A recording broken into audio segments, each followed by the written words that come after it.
என்னது, சோளம் சாப்பிட்டா லங் கேன்சர் வருதா, ஹார்ட் டிசீஸ் வருதா, லிவர் ப்ராப்ளம் வருதா? இருங்க வெயிட் பண்ணுங்க, அவசரப்படாதீங்க. இதெல்லாம் பத்தி பேசுறதுக்கு முன்னாடி இந்த சோளம் சாப்பிட்டா என்னென்ன நற்குணங்கள் இருக்கு அப்படின்றத நான் சொல்லிடுறேன். உங்களோட கண்ணு நல்லா தெரியும், ஐ ஹெல்த் ரொம்ப இம்ப்ரூவ் ஆகும், உங்களோட ஹார்ட் ஹெல்த் வந்து ரொம்ப இம்ப்ரூவ் ஆகும். அது மட்டும் இல்லாம உங்க உடம்புக்கு தேவையான அத்தனை வைட்டமின் சக்திகளும் இந்த சோளத்தில் இருக்கிறது.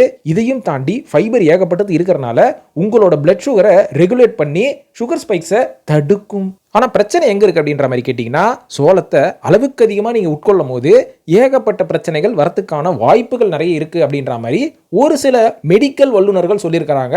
உதாரணத்துக்கு நான் ஏற்கனவே சொன்ன மாதிரி லங் கேன்சர் வரலாம், ஹார்ட் டிசீஸ் வரலாம், லிவர் ப்ராப்ளம் கூட வரலாம்.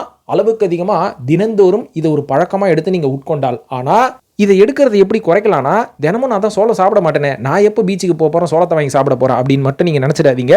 ஏன்னா சோளத்தை நீங்கள் சோளமாகவும் சாப்பிடலாம், பாப்கார்னாகவும் சாப்பிடலாம், கார்ன் ஃப்ளேக்ஸாகவும் சாப்பிடலாம், கார்ன்ஃப்ளவராகவும் சாப்பிடலாம். அதனால அளவோடு சாப்பிடுங்க, ஆரோக்கியமாக இருங்க.